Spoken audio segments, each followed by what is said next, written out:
Welcome, everybody. Can I ask you to take your seats, please? Thank you very much. And welcome to the 465th meeting of the Economic Club of New York in our 110th year of operation. I'm Terry Lundgren, Executive Chairman of Macy's, Inc. and Chairman of the Economic Club. The Economic Club of New York is the nation's leading nonpartisan forum for speeches and conversations on economic, social, and political issues. More than 1,000 prominent guest speakers have appeared before this club and before our members over the last century and have established a very strong tradition of excellence. I'd like to take a moment to recognize the now 248 members of the Centennial Society, each of whom have made a one-time contribution to the club of more than $10,000. We thank you for that, and they're seated at the front tables here in this room.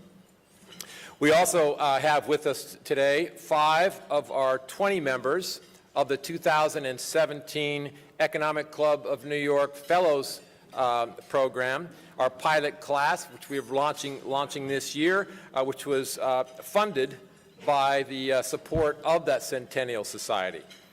Through this program, we hope to introduce the next generation of forward-thinking business leaders to the Economic Club.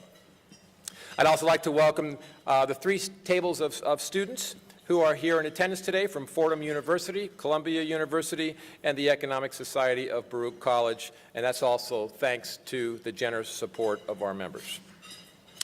It is a great pleasure to welcome my friend. Howard and I said we had this conversation maybe a year and a half ago or so to bring him here to New York and to today's session with the Economic Club of New York, and we're glad today is that day. Howard has a new title called the Executive Chairman of Starbucks. We'll talk about that. As Howard likes to say, it all started with a cup of coffee. He built Starbucks Coffee Company into one of the world's most recognized and respected brands and businesses, a company committed to strengthening communities through human connection and social innovation. Howard grew up in public housing here in New York and was the first of his family to graduate college. As a young entrepreneur, he set out to build a different kind of a company, one that delivers business excellence through a culture of compassion. Under his leadership, Starbucks has delivered approximately 18,000% in shareholder returns since its initial public offering in 1992, while pioneering programs like comprehensive health care, stock ownership, and free college tuition to eligible employees. Today, Starbucks has 26,000 stores in 75 countries and ranks 3rd on Fortune's list of most admired companies. Howard's groundbreaking initiatives through Starbucks and the Schultz Family Foundation have extended employment and education opportunities to hundreds of thousands of partners, which are the Starbucks employees, as well as people outside of the company. In 2014, Howard developed the Starbucks College Achievement Plan in alliance with Arizona State University, enabling partners to pursue their college education tuition-free through ASU Online. After more than 3 decades at Starbucks as chairman and CEO, Howard has redefined the role and responsibility of a for-profit public company, proving that business can indeed exceed expectations by sharing success with its people and the communities that it serves. Howard's Starbucks journey began in 1981 when he walked into the first Starbucks store in Seattle's Park Place Market and discovered a local business there that was passionate about roasting at the highest possible level and brewing great coffee.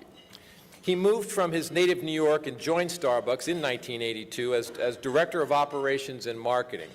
At that time, there were only 4 Starbucks stores. I think there's 4 within about 35 feet of this building now. 1 year later, on a business trip to Italy, Howard was captivated by the romance of the Italian coffee bar. He returned to Seattle with the vision of bringing that Italian coffee house tradition to the United 'creating a unique place for human connection and a sense of community. After leaving Starbucks for a short period of time to start his own coffee house, he purchased Starbucks' 6 stores and their roasting facilities in 1987, and with the help of local investors, began a global expansion that would change how the world consumes coffee. Chairman since 2000, Howard resumed his role as president and CEO in January of 2008, and just 7 weeks ago, Howard transitioned from CEO to executive chairman, shifting his full-time focus to social impact initiatives as well as innovation and global development of Starbucks Reserve's roasteries and retail store formats. Along with his wife Sherry, Howard is co-founder of the Starbucks Family Foundation. He is also the author of best-selling books. He's got 3 books. The most recent is For Love of Country, What Our Veterans Can Teach About Citizenship, Heroism, and Sacrifice. Howard holds a bachelor's degree of arts from Northern Michigan University, and I'm delighted to welcome him to the stage. Welcome, Howard Schultz. Thank you, sir. Thank you.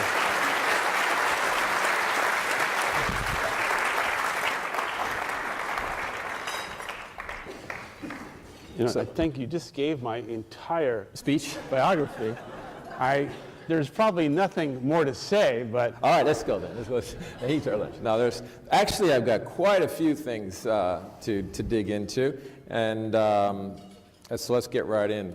So, first of all, you've just changed roles from CEO to executive chairman, but I've seen this movie before. You changed roles, gave up the CEO title, and then you came back and did it again. That was in 2007 to 2008. You were in this role, but then you came right back and decided to be the chairman and CEO again. So why is it going to be different this time? well, I'm following your lead, as you know. Well, I think Starbucks has gotten to a stage right now where the scale, the geography, the complexity of the company, I think, requires a new generation of leadership. And I've had the good fortune of having someone by my side for 8 years who was a CEO, who's very, very technically savvy, and I think under his leadership and my stewardship in helping him and coaching him, the company will be in great hands. In addition to that, we're building a new super premium brand inside Starbucks called the Starbucks Reserve and Roastery. These are 20, 30, 40,000 square foot experiential facilities. One is in Seattle, the next one opens in Shanghai. We're under construction on 9th and 15th. That'll open in a year and a half, in Milan and Tokyo. And I think what we're trying to do is really take Starbucks to the next level, and I'm focusing my creativity on those areas. In addition to that, as we've talked this afternoon and any time before that, is I have significant concerns about the direction of the country and trying to understand how we as a company can use our scale for good and leverage the fact that Starbucks is in almost every community in America, and what can we do to try and elevate the national discourse and national conversation on things that would create a more compassionate society and a more compassionate government. So there's a lot there we can dig into. Before we do, I want to back up one and dig a little bit deeper. And you and I have a board member that sits on your board and sat on mine for yes. many years, and I picked his brain a little bit about this conversation today. And I said, well, what's different, about this time, Howard stepping away from the last time? And this board member said, we picked the right guy. And what is it about this, experience that you've gone through versus the first time? Because succession is such a critical role for retiring CEOs, exiting CEOs, and boards of directors. And since my successor is sitting in the room over here, I want to make sure he listens to this. Well, I think for us, the success of Starbucks over many, many years has literally been defined by the culture, values, and guiding principles of the company, and the currency of trust that exists within Starbucks. And I got succession wrong the first time, not because I hired a bad person, but I didn't plan in advance enough to try and create the successor from within the company. And the culture of Starbucks is so strong and so unique that the successor to me had to come from within. And so I started planning this about 3 years ago, and Kevin and I started talking about it. And we just had to be culturally aligned about the values, the direction of the company. And everything we've been able to do is about creating servant leadership within Starbucks. And I would define that by this, that we as a company, managers and leaders, have to exceed the expectations of our own people so they can exceed the expectations of our customers. And metaphorically, every meeting that I've ever been in of our leadership team and our board, I've had 2 empty seats in that room. One seat emptied and occupied by a customer, and the other by a Starbucks person. And I've always asked myself whether or not the key decision and strategic direction the company was going to make, was it going to make the customer and our people proud? And if the answer to that question was yes, full board, let's go, and if it was no, we're not going to do it. And I'd also say culturally, we've imprinted into the management of Starbucks over many years that not every business decision is an economic decision. And you mentioned our financial success as a company. There's no doubt that the price of admission for how we see the world and how we operate our businesses as a fiduciary, we have to perform, and we have. But we've always believed, and I've believed, that success in business is about the fragile balance between profit and conscience. And that, to me, has never been more important and more true than it is today. We have a government that is dysfunctional and polarized, and we have an administration, regardless of whether you voted for the president or not, we are going to go down a path right now in which many, many people are going to be left behind in this country. And what that means to me is that business and business leaders are going to have to do a lot more for their people and the communities we serve going forward. And I think if you look at our success defined by our culture, our financial success in large part is due to the social impact agenda that we have had for many years. And I would define that by saying that the consumer today, in your business, in my business, in all of our businesses, has tremendous choices, and there's so much competition. The consumer wants to make the choice of buying and selecting a product, a service, or a relationship with a company whose values are compatible with their own. And that's going to become more and more important as we go forward, mainly as a result of the transparency that exists as a result of social media. You can't hide, and you shouldn't hide.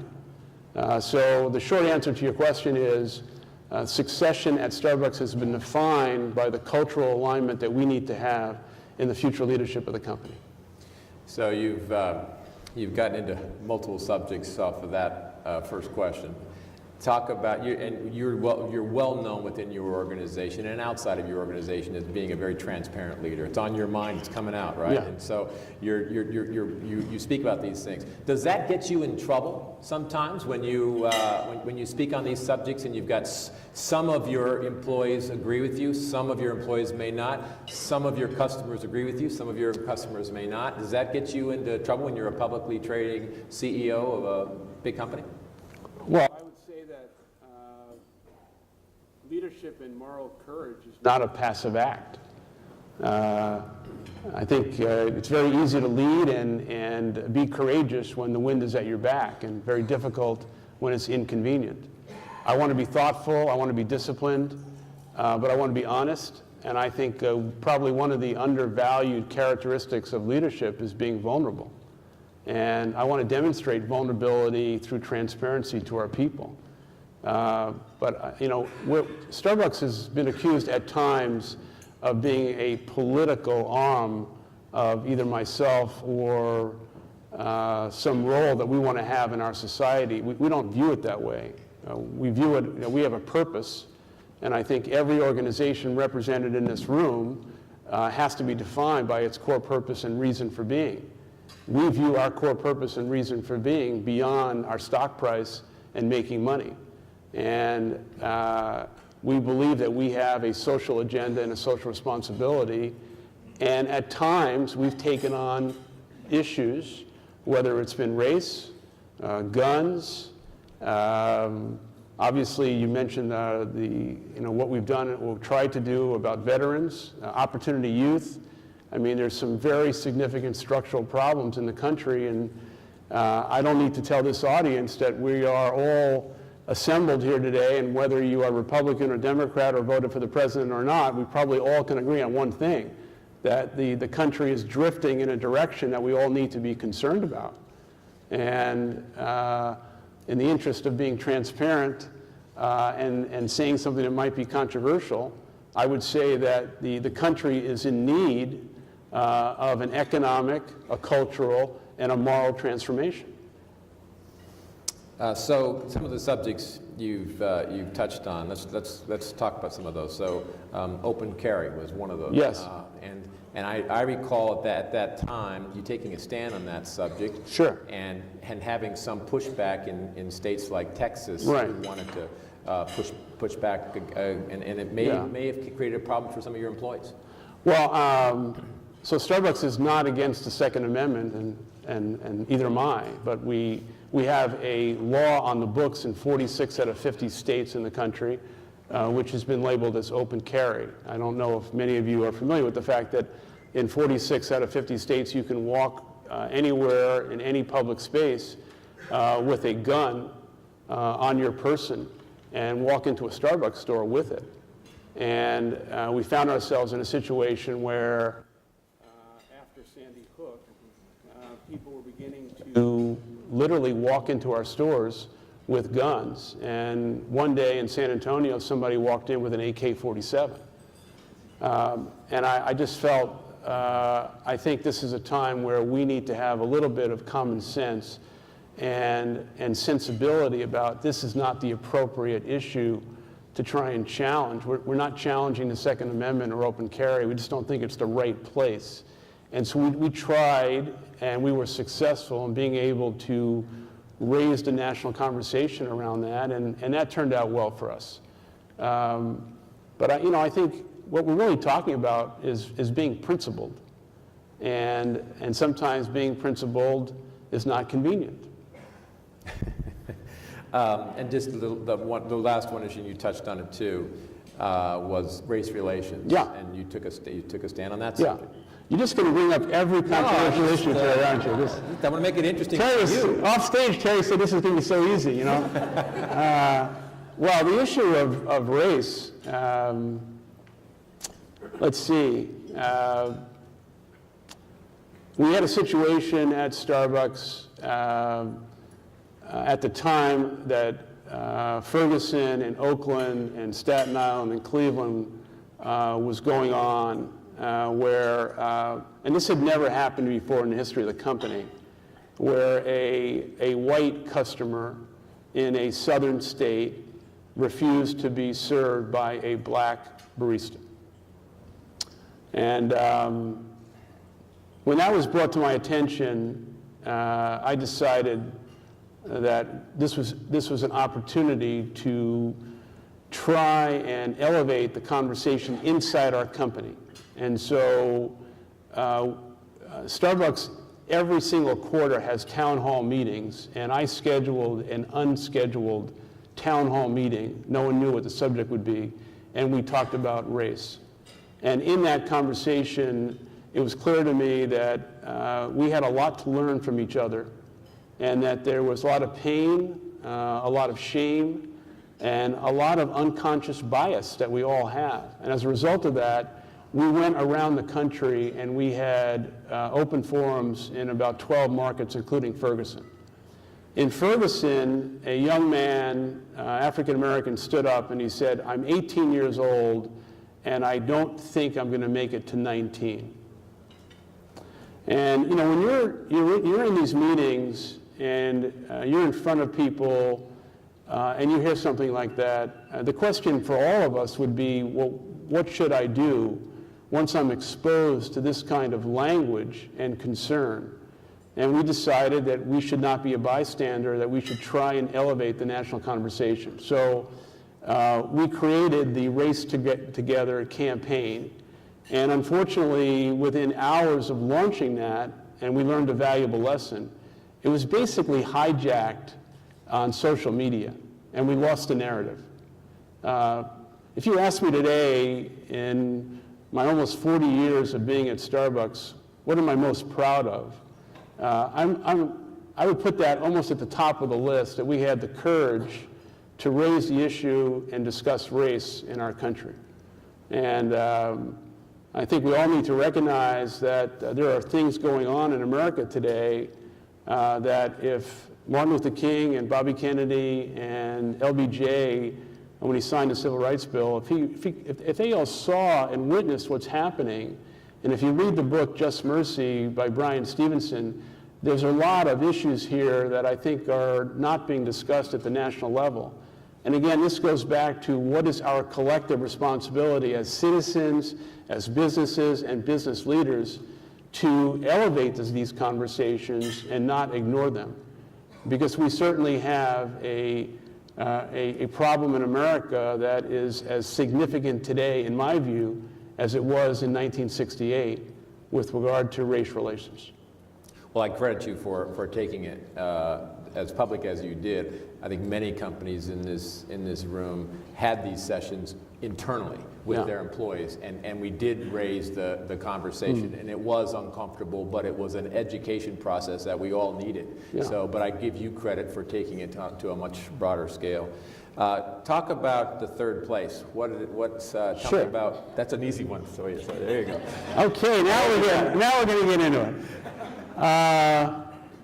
Well, I think we discovered something in building Starbucks, and that was that in addition to the quality of coffee and the design and the operations of the company, we created a third place between home and work. We were not that smart to really understand what it meant. But over the years, what it's come to mean is a sense of community, and I think people all over the world, and now in 75 countries, are longing for human connection.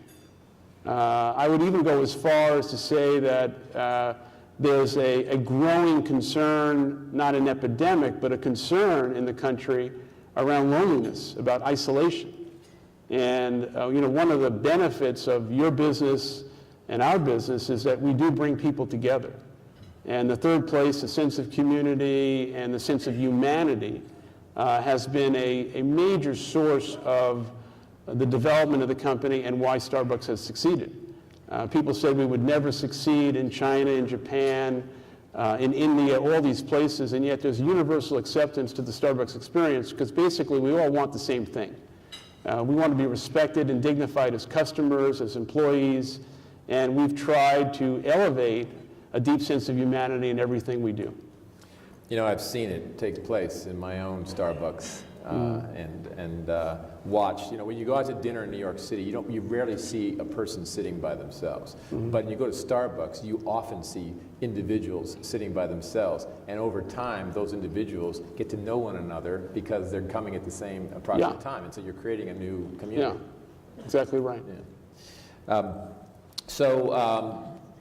Could you imagine 35 years ago that you'd be in 75 countries and that you would have 26,000 stores and that you'd have 4 Starbucks within 45 feet of this building? No. I told a story last week at the Microsoft CEO Summit, but the short version is our original business plan was for 100 stores, and we could not raise the money. And so I crossed out 100 and said 75. We didn't even have enough money to reprint the business plan at the time. But there's a great story here in us going to Japan in 1996, our first market outside of North America. So the board, in their divine wisdom at the time, decided that we need to hire a blue chip consulting firm to help us understand whether or not we could succeed in Japan. I'm not a consulting type person myself, but nevertheless, we went out and we hired a consulting firm, and they came back and did a lot of research and presented this big book and gave us this big bill. and said Starbucks would never succeed in Japan. That no Japanese person in 1996 would ever walk in the street carrying a cup of coffee or food because he would lose face. And your no smoking policy is a disaster. And you can't afford the rent based on the volumes that we predict. So we had a decision to make. One, did we pay this consultant? Which we did. But we dismissed them. And notice I'm not mentioning any names. Yes, I know. Don't you mind. But we went to Japan, and we changed the culture in Japan. And there's 1,200 stores now throughout Japan. There's almost 3,000 in China. And it's not that we changed the issue of people walking in the street with a cup of coffee.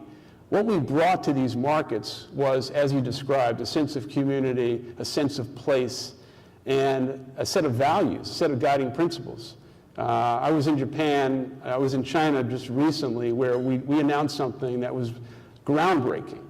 And what we announced was that in the US, we provided health insurance 30 years before the Affordable Care Act for every employee at Starbucks. Primarily because I grew up in a family without health insurance, and I wanted to do something for my family. In any event, we went to China and we made an announcement. No American company and no China company had ever done it before, and that is providing health insurance for the parents of our employees in China. And this is a huge announcement in China, and this is not because we're issuing a press release. This is not marketing. This is the conscience and soul of our company, because we recognize that the equity of the Starbucks brand in every country that we're in from 1971 to today is not the place, not the coffee. All those things are the price of admission, what we have to do really well. But the equity of the brand is the person wearing the green apron, the Starbucks partner. We call them a partner because everyone's an owner. So we have to do everything we can as a company to exceed the expectations of the customer and our people. And in terms of innovation and all the things we have to do to reinvent the company, which is mostly customer facing, we have to do the same thing for our people every single day. We are in the people business with 350,000 employees. So let's talk about China. Yeah. Because most board members, most people would say very difficult country to succeed in, to make money in, long-term investments. Not everybody, in fact, most are not getting a return on those investments. Yeah. You were actually going to sell the business at one point in time, right? So we entered China 18 years ago. We lost money in China for 9 consecutive years. We have some members of the street here. They were calling for us to get out. And this is, again, I think you got to believe. You got to believe that the staying power and your business model and what you have to offer is going to cross over, and you're going to win over the consumer. And we believed it. Today, China is the most profitable market in the world for Starbucks at the store level. Which is an amazing statement. We're opening a store a day, and I think over time it'll be the largest market in the world for Starbucks. But here's a very interesting story. We were having trouble not attracting but retaining our employees in China. 87% of everyone who works at Starbucks is a college graduate. And the parents of our employees, our partners, felt that they didn't send their kids to these great universities to pour coffee. They should be working for Facebook and Google and Microsoft and not Starbucks. And the attrition rate was really hurting us. So we had this idea, and people thought we were crazy. And the idea was, we've got to get the parents to understand who we are as a company. So let's have an annual meeting of the parents of our employees. Now, I don't know how many parents of our employees would come to an annual meeting in New York. But we just had our 5th annual meeting when I was last there. I'm talking about thousands of parents, thousands of grandparents coming And all we're doing at those meetings is to celebrate the family, celebrate their children. And we've never had a problem in attracting and retaining our people since then. And once again, it's these innovative things that are, these are not things that are accounted for on the balance sheet. They're not on the income statement. But these are the values of our company. And another piece of that is I'm aware that you personally spend a lot of time in China. So you made Yeah. it your priority to make sure that this is going to work, and you were there. I think I probably have traveled to China as much as any public CEO in the last 10 years, almost once a quarter. And primarily to build relationships at the government level, at the local level, so people would really understand that we want to be the kind of company that brings something to China and doesn't take it. And I think we've been voted consecutively now as the Employer of the Year. And this is things that we believe is our responsibility. Shift to technology inside of Starbucks. Yeah. And so your new role, you're going to Yeah. take on some of these the Starbucks Reserve work. Talk about what a Starbucks store looks like in 5 years or 3 years, and what role technology plays. Well, starting with technology, I think regardless of whatever business is represented in here today, everyone needs to recognize that we need to be a technology company. And we were fortunate to invest ahead of the growth curve 5 years ago in developing a mobile ecosystem for Starbucks, in which we had the idea that we could create a mobile ecosystem in which people would pay on their phone, and we would create a reward system. About 30% of all tender now is on people's phones at Starbucks. Last holiday, $2 billion was preloaded on people's phones or a Starbucks card in advance of the holiday season. We introduced mobile order and pay. Within a year, we'll be in the content business where on your phone, we'll be pushing personalized content to you, not ad-based, but things that will entertain and be of value to you. In China, in a partnership with Tencent, we're now into the social gifting program, where literally millions of Chinese are sending a latte to their friend or their family in the form of a social gift. And we'll be bringing that to the U.S. shortly. I'd say there's no way Starbucks can succeed today without recognizing that the investments in technology have to be as significant as anything we're doing. And because things are changing so fast, we have to be at the cutting edge. And that also means that we've got to be very, very smart because of the currency of now with regard to social media. In terms of the Starbucks of the future, it has to be very experiential. The Starbucks Reserve Roastery is really the catalyst for that was Willy Wonka. We said we're going to build the Willy Wonka of coffee, and we have built something in Seattle, and we'll build in New York with Steve Ross, something that the people in New York had never seen before. Think about Disney meeting, it's a theme park of coffee in 30, 40,000 square feet. The next one opens December 5th in Shanghai. And I think for all of us in retail today, people are not going to stop shopping, but we have a responsibility now to deliver something in which we are exceeding their expectations. That is a multi-sensory experience. And so the theater, the romance, the drama, I mean, we have to be in the seduction business. And that is what it means to be a merchant, as you know so well. It's absolutely required, and I think the way you're describing it is really trying to step out of the box and create something different, something new. What's your favorite coffee?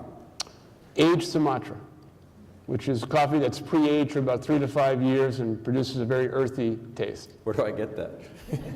I'll send you some. You also recently went into South Africa. Yes. So I had never been to South Africa. I'd been to Africa before. I did not know what to expect. We opened in Johannesburg, and the short version is we had lines out the door, and we were all very excited. But the real story is what happened before we opened. I wanted to see the townships where the employees that we were hiring were living. And I walked through those townships, and for a kid who grew up in public housing, I know what it means to be poor. I had never seen anything quite like this before. Yet, the people I met were so joyful, and they had real gratitude, despite having nothing. The 50 kids that we hired who live in these townships, I sat down with them the days before we opened, and I wanted to hear their story. I wanted to talk to them. I found out a few things. One, every one of these kids, all 50 kids, had never had a job before, all unemployed. When they put on the Starbucks green apron, it was as if they were putting on a suit of a gown. Yeah, it was just the self-esteem, their body language. It was really something to see. Yeah. And while they were telling me their stories, I kept hearing a word that I had never heard before. And I finally asked, what word are you saying, and what does it mean?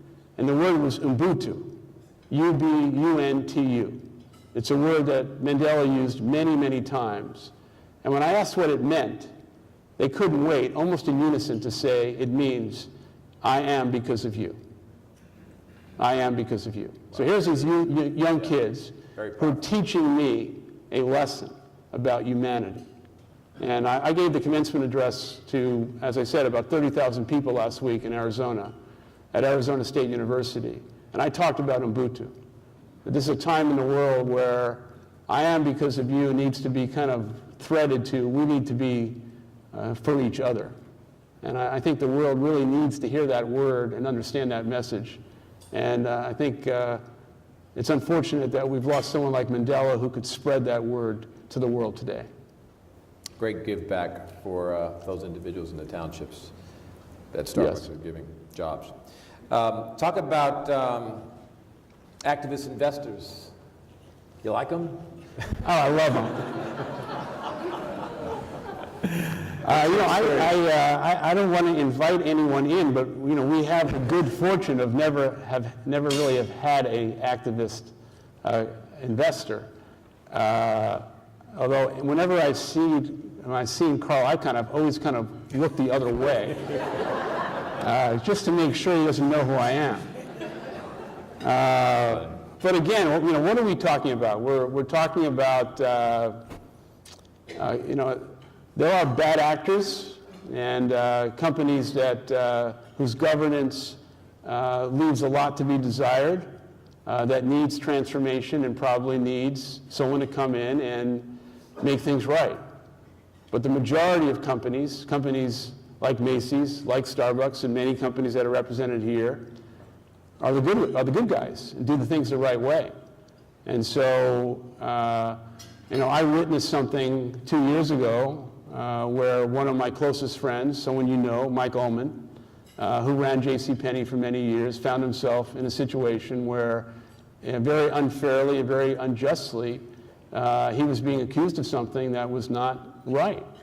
And JCPenney lost billions of dollars of market share, and tens of thousands of families were fractured as a result of activism that produced nothing. And so I think what we're really talking about is the need for common sense and balance. And I think, again, it goes back to performance and doing things the right way. Well said. Okay. Let me just move to this, Sure. this book. Yes. For Love of Country, what our veterans can teach us about citizenship, heroism, and sacrifice. What motivated you to write this book? Well, my co-author, Rajiv Chandrasekhan, is right there from the Washington Post, who now works at Starbucks. So Rajiv, thank you. But the motivation for that book came from Secretary Gates. Secretary Gates joined Starbucks board 5 years ago. And almost from the very beginning of him joining the Starbucks board, started educating me. I think he had something in mind, that 2.5 million extraordinary young men and women who are wearing the cloth of the nation and have been at war for the last 15, 16 years are coming home.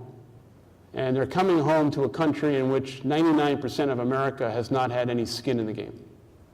They're coming home without a parade. They're coming home without any understanding of the sacrifice that they and their families have made. So Rajiv and I, my wife and I, started out on a journey of learning. We went to Walter Reed, we went to the Intrepid, we went to bases, and we sat down in a focus group, and a young man says, as he was getting out, that he had more anxiety and trepidation about going on a job interview, which he had never had, than he would have if he had to go back to Iraq. And these are the kind of things that stick with you. And if you walk through Walter Reed and you see what people have really sacrificed, we decided that we had to do something. So we did two things. We went to HBO and we said, in less than a year, we want to produce a concert on National Mall. And you can't get a license to have a concert on National Mall, but we did.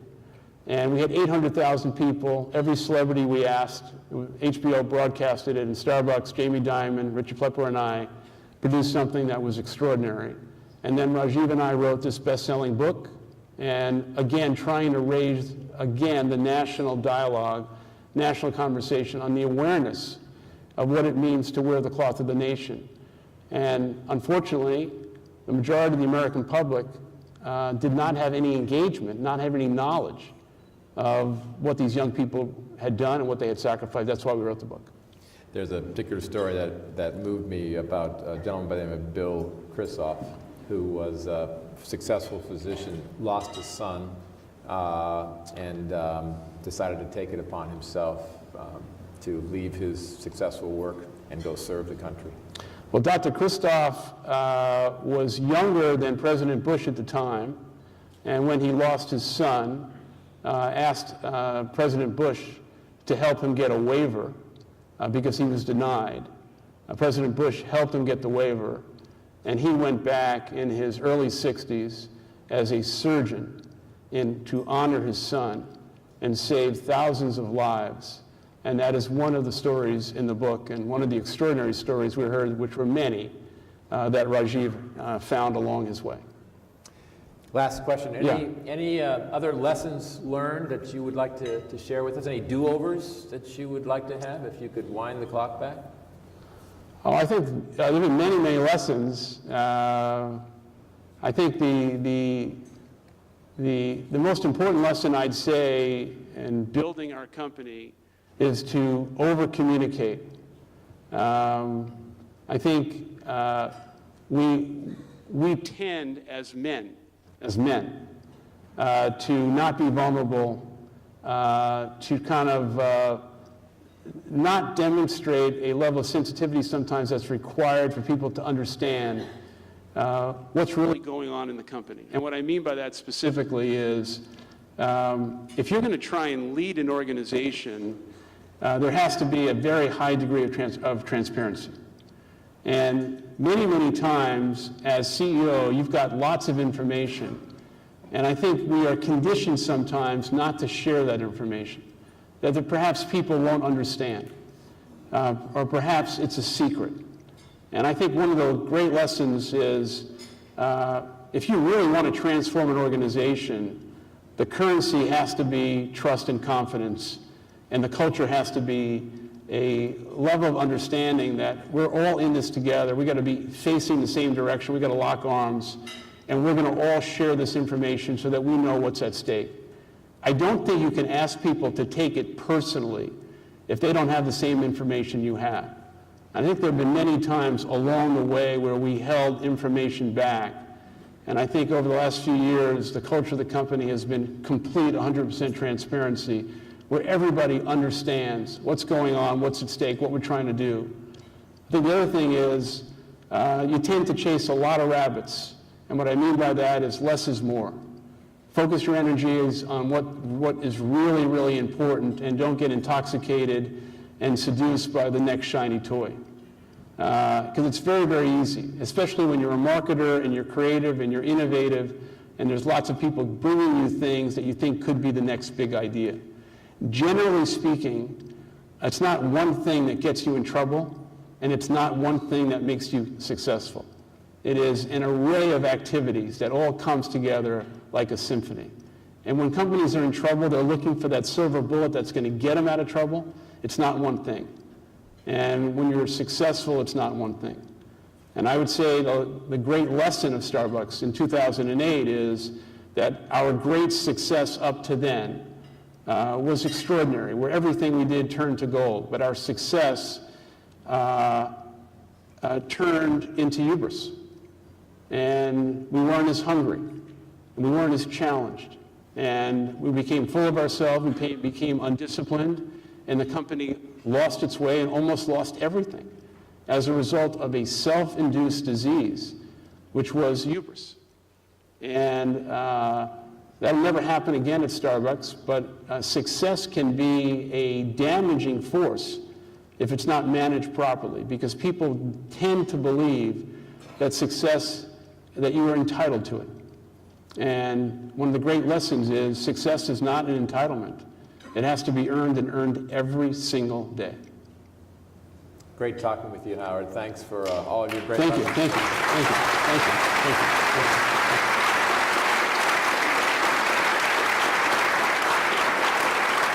Thank you. Just add that the next meeting of the club will be June 1st, when we'll host Federal Reserve Governor Jerome Powell for a breakfast, and we have Jeff Immelt later on in the month. Thank you, everybody. Enjoy your lunch. Thanks, Howard.